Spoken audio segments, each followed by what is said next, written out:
Group 1 ఎగ్జామ్లో నిరుద్యోగులతోటి విచ్చలవిడిగా చెలగాటమాడినటువంటి officer Aadhaar card పెళ్ళైన యువతికి ఆధార్ కార్డులో తండ్రి పేరు కాకుండా భర్త పేరుందనే కారణంగా రిజెక్ట్ చేసి ఆమెను వెనకకు పంపి ఇంకో కార్డు తెచ్చుకోమని ఎగ్జామ్ రాయనేటువంటి వైనం. పెళ్ళైన ప్రతి మహిళకు కూడా జనరల్గా ఐడెంటిఫికేషన్లో భర్త పేరు రావడం అనేది సహజం. ఆ మినిమం నాలెడ్జ్ లేకుండా, మినిమం కామన్ సెన్స్ లేకుండా ఆధార్ కార్డు ఇంకోటి తీసుకురమ్మని పంపారు. ఎక్కడ కూడా టీజీపీఎస్సీ వెబ్సైట్లో కానీ మీరు తీసుకురమ్మన్న ఏ గుర్తింపు కార్డులో కూడా మీ పేరు పక్కనే కంపల్సరీ మీ నాన్న పేరు ఉండాలి, కంపల్సరీ మీ ఇంటి పేరు మొత్తం ఉండాలని ఎక్కడా ఉండదు.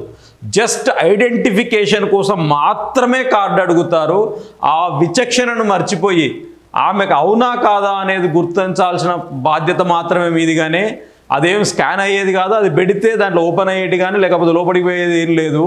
ఈ మాత్రం నాలెడ్జ్ లేకుండా ఒక నిరుద్యోగిని ఎగ్జామ్ రాయకం ఆల్రెడీ ఆమె జేఎల్ కాబట్టి సరిపోయింది. అదే ఒక నిరుద్యోగి అయ్యి ఉండి వేలకు వేలు ఖర్చు పెట్టి ఇన్ని రోజులు ప్రిపేర్ అయ్యి ఉంటే ఆ బతుకు ఏం కావాలి, ఆమె జీవితం ఏం కావాలి, ఆమె పోటీ పరీక్షలకు ఎట్లా చదవాలి, కనీసం భవిష్యత్తులోనైనా ఇలాంటివి జరగకుండా అధికారులు చొరవ చూపాలి.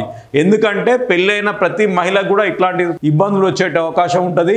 సో దీన్ని గుణపాఠంగా తీసుకొని అధికారులు ఇమీడియట్లీ దీనికి ఏం చేయాలో ఆలోచించాలి, దాని పబ్లిసిటీ కూడా చేయాలి, నిరుద్యోగుల సూచనలు కూడా చేయాలి.